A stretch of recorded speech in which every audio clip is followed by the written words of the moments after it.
농림축산식품부 장관 후보자로 정황근 전 농진청장입니다.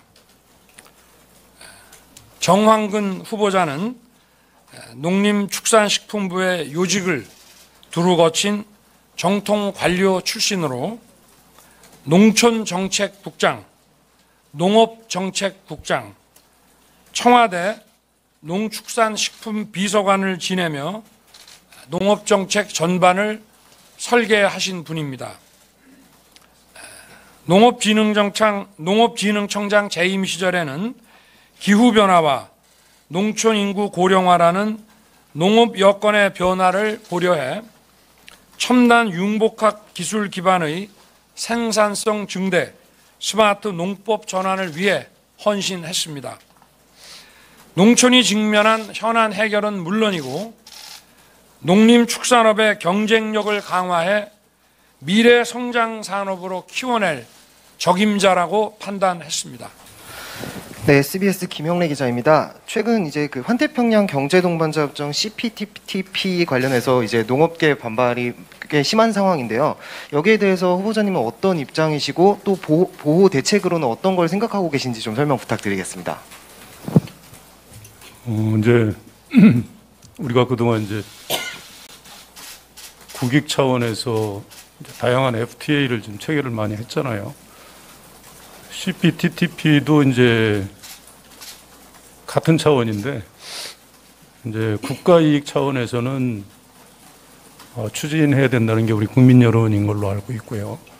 다만 이제 그 과정에서 그동안 FTA를 체결하면서 결국 마지막에는 농업 분야는 상당히 피해를 본다는 인식들을 많이 가지고 있습니다. 그래서 이제 농업인들은 걱정들을 많이 하는데 적절하게 조화를 이루어야 되고, 그다음에 지금 농업인들이 무조건 반대만 하는 게 아니고 사실은 이제 그런 절차라든가 그 정부와의 충분한 그 대화, 설명 이런 게 부족하다고들 인식을 하고 있거든요.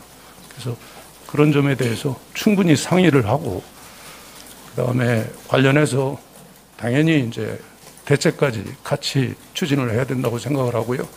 이 문제에 대해서는 지금 현재 정부에서도 충분히 검토를 하고 있기 때문에 제가 청문 절차라든가 그다음에 나중에 정식 임명이 되면 그 후에 구체적인 대응 방안에 대해서 여러분들하고 공유할 수 있는 기회가 있을 걸로 이렇게 생각을 합니다. 네, 농민신문 홍경진 기자입니다. 네. 산지 쌀값이 20kg 기준으로 한 48,000원대까지 떨어졌는데요. 작년 산 쌀 27만 톤 중에 12만 5천 톤 정도가 지금 매입하지 못하고 시장 격리되지 못하고 남아 있습니다. 산지에서 이렇게 매입해달라는 요구가 높은데 지금 정부 별로 반응이 없고 그런 해법에 대해서 후보자님은 어떻게 생각하시는지 듣고 싶습니다. 그 문제에 대해서도 이게 이제 사실은 주기적으로 반복되는 일인데요. 그게 여러 가지 연결되는 문제가 있습니다. 그래서 그 문제에 대해서는 제가 충분히 검토를 해서 후에 그 의견을 내도록 하겠고요. 보다 중요한 문제는 쌀은 우리 그 농업이 우리 국가 기관 산업이듯이 그 중에서 쌀은 우리 국민들의 생명을 담보하는 아주 중요한 품목이거든요. 근데 이게 주기적으로 이 쌀 때문에 우리 농업 문제 전반적으로 사실 그 여러 가지 그 문제가 유발이 되고 있어요. 그래서 그러면 쌀을 우리가 주로 밥으로 먹는 걸로 이렇게 하다 보면은 결국은 농작물 재배라는 거는 자연과의 어떤 그 연계가 상당히 많이 돼 있는 생물이기 때문에 그런 품목이어서 기본적으로 우리 쌀에 대해서 수요를 확장하는 쪽으로, 그래서 연간 제가 농촌진흥청장 할 때도 가장 중요한 프로젝트로 사실은 추진을 했었는데 우리가 200만 톤이나 밀가루를 먹고 있거든요.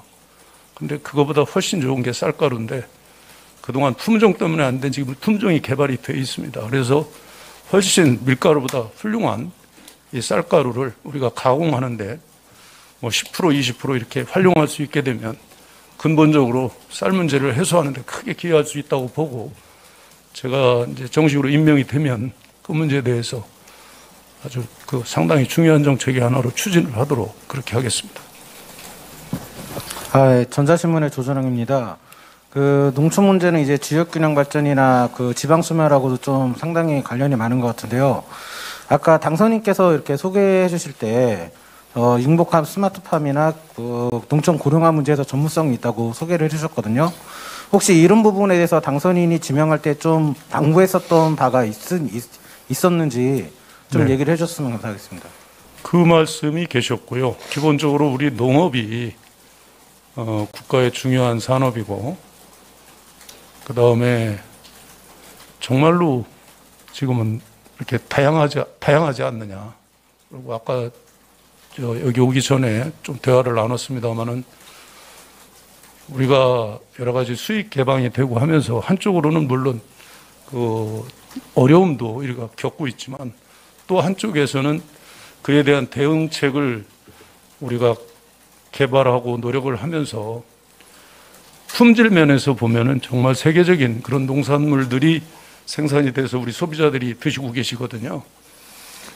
그런 문제를 가지고 이제 대화를 했었고, 또 하나 이 농업이라는 게 기후 변화라든가 이렇게 지역의 어떤 그 불균형 문제를 해소하는데 대단히 중요한 그런 그 분야다.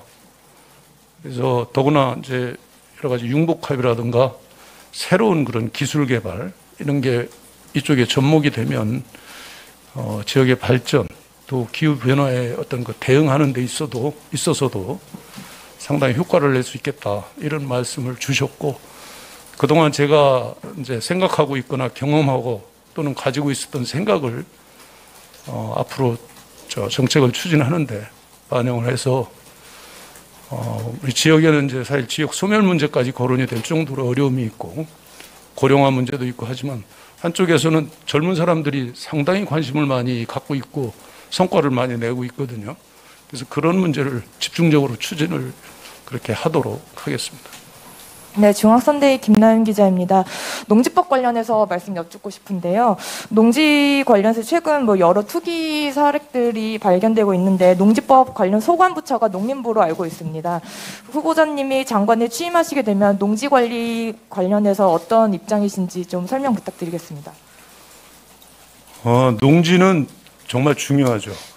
그렇지만 이제 한쪽에서는 우리 식량 안보를 위해서 농지를 반드시 지켜야 된다는 그런 그 대명제가 있고, 또 국토가 약 70%가 산으로 돼 있고 농지는 대부분 활용하기가 상당히 좋게 여러 가지 경제 정리도 돼 있고 도로도 나 있고 그동안에 많은 투자를 통해서 편리하게 사용할 수 있도록 이렇게 돼 있기 때문에 수요가 많은 것도 사실입니다. 그래서 그 중에서 정말 우량한 농지에 대해서는 우리가 국가적인 어떤 그 전략 차원에서 유지를 해야 되는데, 문제는 그 농지를 소유하고 있는 그 농업인들 입장에서는 이렇게 좀 상당히 우량한 농지일수록 재산 가치가 떨어지고 이런 문제가 있어요. 그러니까 그런 거에 대해서는 식량 안보 차원에서 우리 전 국민을 위해서 그런 그 중요한 농지를 보존하는 것과 함께 그에 대한 인센티브도 같이 좀 결합이 돼야 된다는 얘기고요.